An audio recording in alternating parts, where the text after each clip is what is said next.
So what are the prerequisites for this course? Well, in a few moments we're going to discuss these, and we're going to talk about what the things you need to have in order to apply to this job.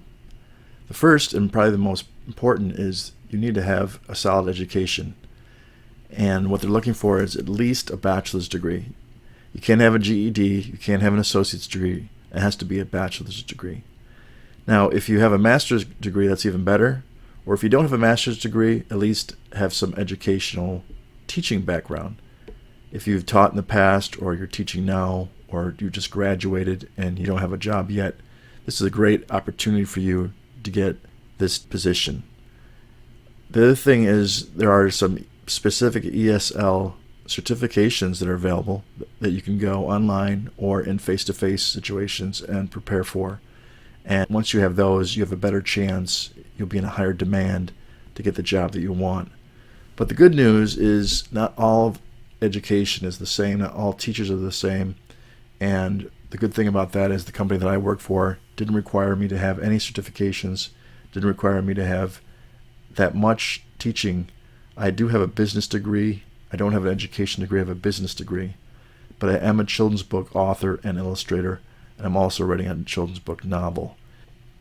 The other thing they're going to look for is computer speed. I have a Macintosh, and in the upper left-hand corner, there's a little Apple icon that you can press. It says about this Mac, and it will bring up a screen about what your computer has to offer.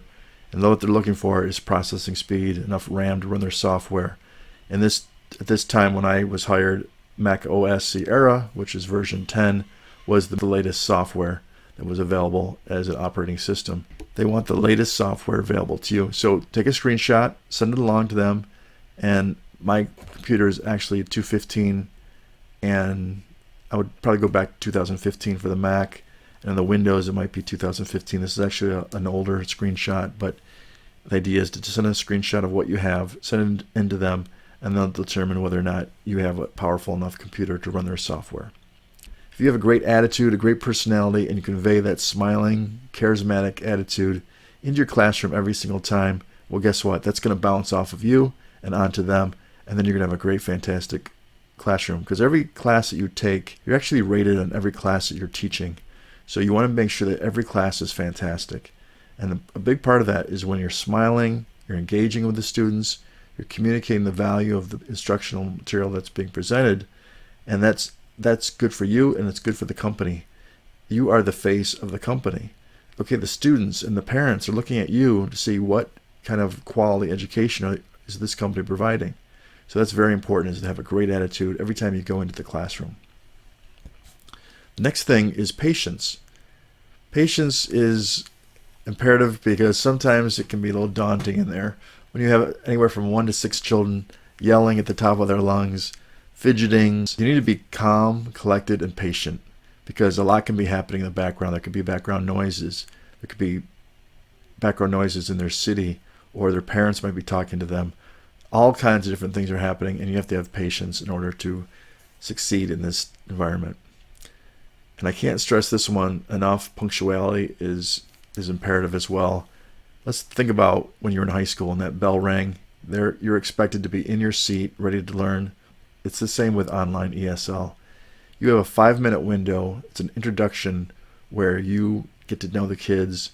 You introduce yourself, and they'll respond very politely. In fact, it's a time for you to check their sound levels, check your sound levels, make sure that they can hear you and you can hear them. It's also another time to ask each child individually to see how they sound. There might be some feedback. There might be some squealing or echo. You can actually resolve those issues in the 5-minute window, hopefully. Sometimes the kids will come in late, and that's when patience comes into play.